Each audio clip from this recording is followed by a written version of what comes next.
Hollywood recap screen presenting bird box. इस कहानी की शुरुआत में मैलोरी नाम की एक लड़की को दिखाया जाता है जिसके सामने दो बच्चे हैं। ये सब के सब डरे हुए हैं। वो उन दोनों बच्चों से कहती है कि मैं तुम्हारी आंखों पर पट्टी बांधूंगी, इसके बाद हम नदी की तरफ जाएंगे, लेकिन किसी भी कीमत पर अपनी आंखों की पट्टी मत खोलना, क्योंकि अगर तुमने ऐसा किया तो तुम मारे जाओगे।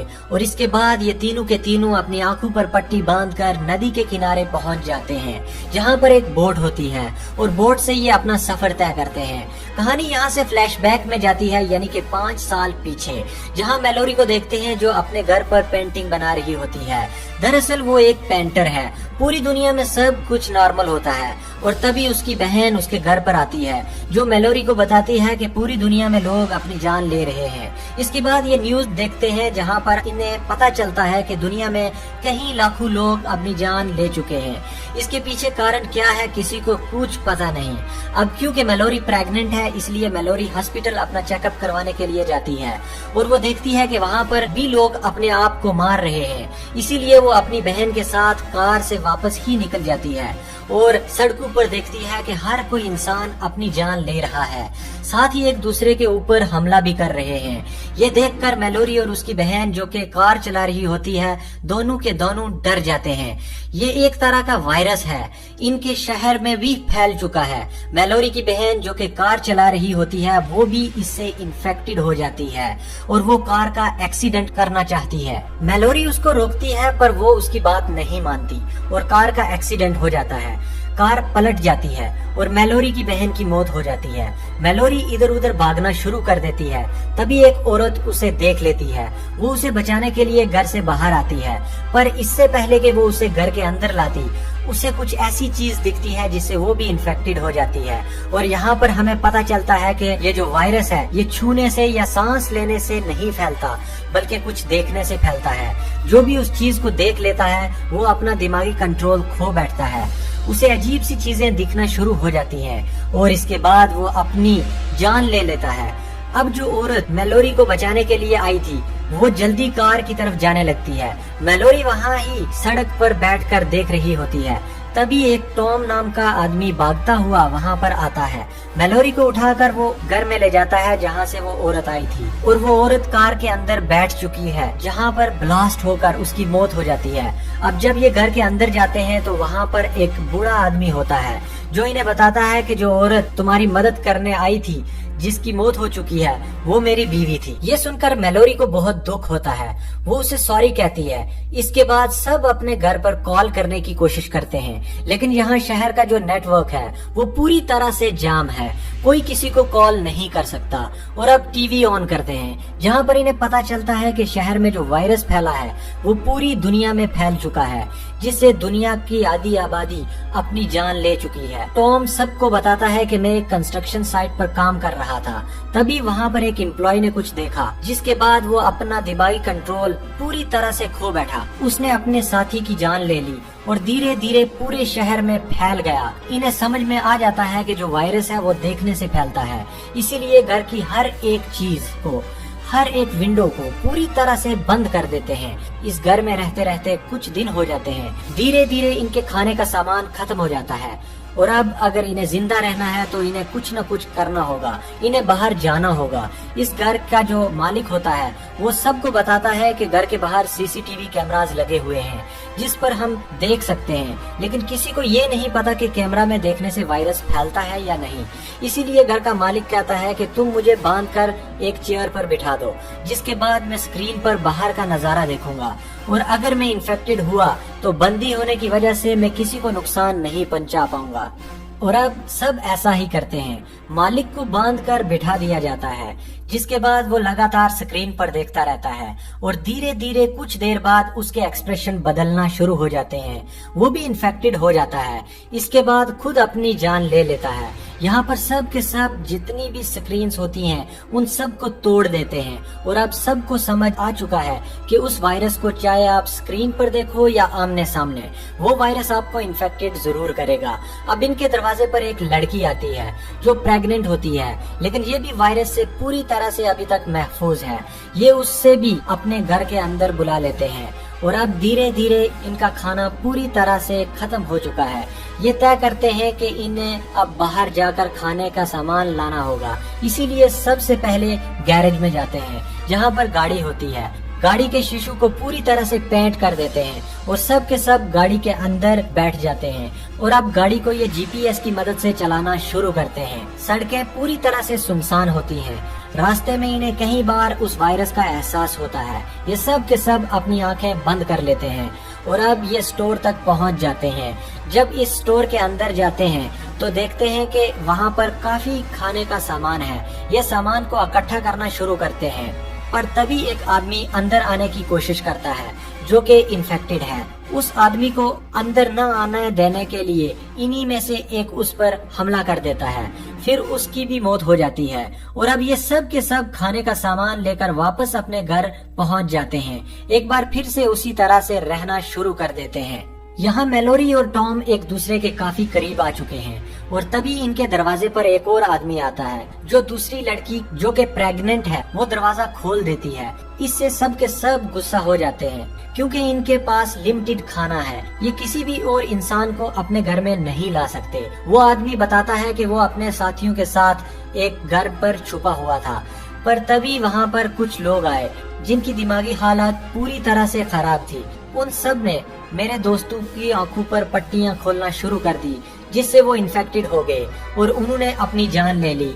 पर मैं किसी तरह से अपनी जान बचाकर यहाँ तक पहुँच गया। वो जो पागल लोग हैं उनकी दिमागी सेहत ठीक नहीं है। वो जहाँ चाहे घूम सकते हैं। वायरस उनका कुछ नहीं बिगाड़ सकता। एक तरह से वायरस एक इम्यून है। अब यहाँ पर मेलोरी की डिलीवरी हो जाती है।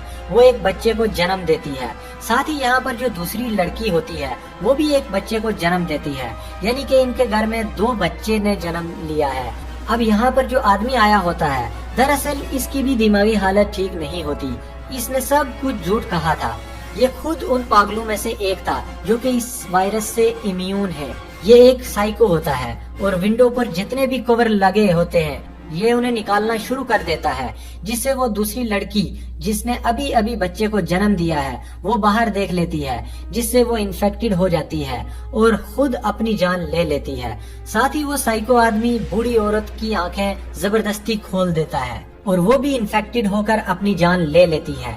इससे पहले कि वो दूसरे लोगों के साथ भी ऐसा करता, वहाँ पर टॉम आ जाता है जो उसे गोली से मार देता है। और अब यहाँ पर टॉम, मेलोरी और 2 बच्चे हैं। धीरे धीरे इसी तरह से ये इसी घर पर रहते हैं और 5 साल बीत जाते हैं। यहाँ पर मेलोरी की बेटी और उसका बेटा होता है।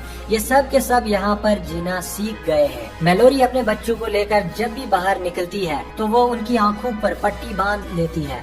साथ ही वो उन्हें ट्रेनिंग भी देती है कि किस तरह से सरवाइव करना है, किस तरह से आवाज को पहचानना है। और अब एक दिन टॉम को रेडियो पर एक आदमी का मैसेज जाता है जो बताता है कि हम एक जगह पर हैं जो पूरी तरह से महफूज है। यहाँ पर खाने का बहुत बड़ा इंतजाम है और यहाँ पर वायरस का कोई भी खतरा नहीं है। टॉम बताता है कि हम 4 लोग हैं, हमारे साथ 2 बच्चे हैं, हमें कहाँ आना होगा। वो बताता है कि तुम्हें नदी पार करके आना होगा। वो उन्हें लोकेशन बताते हैं जो इस जगह से बहुत दूर होती है। टॉम वहाँ जाना चाहता है लेकिन मेलोरी वहाँ नहीं जाना चाहती। वो टॉम से कहती है कि हो सकता है कि वो उसी तरह के पागल लोग हों जिनके ऊपर वायरस का कोई भी असर नहीं होता। वो हमें अपने जाल में फंसाना चाहते हैं। टॉम कहता है कि ऐसा नहीं है। उससे बात करके मैं समझ गया कि वो पूरी तरह से नॉर्मल है। हम पिछले कई सालों से यहाँ पर हैं, हमें लोगों की जरूरत है, इसलिए हमें वहाँ पर जाना होगा। मेलोरी उसकी बात मान लेती है और अगली सुबह ये चारों के चारों अपनी आंखों पर पट्टी बांधकर अपने घर से बाहर निकलते हैं।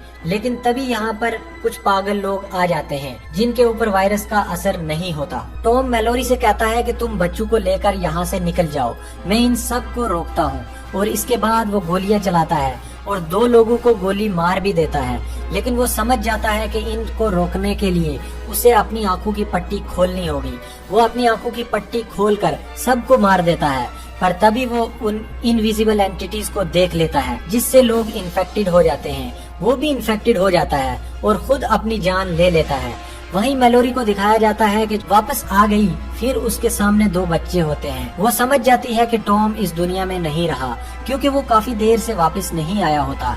और अब कहानी वापस प्रेजेंट में आती है, जहाँ पर उसने बच्चों को कहा था कि मैं तुम्हारी आंखों में पट्टी बांध लूंगी, किसी भी कीमत पर अपनी पट्टी को मत खोलना। और दोनों बच्चों को लेकर नदी के किनारे बोट तक पहुँच जाती है। तभी इन्हें एक आदमी की आवाज आती है कि अपनी आंखों की पट्टी खोल दो। वो समझ जाते हैं कि ये भी कोई उसी तरह का पागल आदमी है। वो उसकी तरफ गोलियां चलाती है, लेकिन वो उस तक पहुंच जाता है। वो उसकी आंखों की पट्टी खोलने की कोशिश करता है, पर मेलोरी उसे मार देती है और दोनों बच्चों को लेकर यहाँ से आगे निकल जाती है। काफी लंबा सफर तय करने के बाद मेलोरी को सामान की जरूरत होती है, इसीलिए वो अपने दोनों बच्चों के पेट पर रस्सी बांधती है और उस रस्सी का जो बॉक्स होता है अपने पास रखकर वो एक घर की तरफ बढ़ती है। अभी वो इनविजिबल एंटिटीज उस पर हमला करती, उसे परेशान करती हैं। वो उसकी तरफ गोलियां भी चलाती है, लेकिन वो चीज ऐसी है जिसे मारा नहीं जा सकता।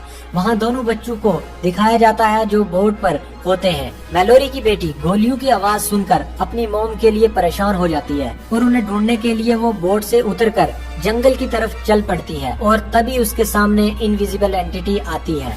वो उससे छूने वाली होती है कि तभी मेलोरी रस्सी को खींच लेती है। उसकी बेटी वापस उसके पास आ जाती है। मेलोरी कहती है कि मैंने तुम्हें कहा था कि बोट से नीचे मत आना। इसके बाद वो अपनी बेटी को वापस बोट में ले आती है और अभी तीनों के तीनों आगे बढ़ना शुरू करते हैं।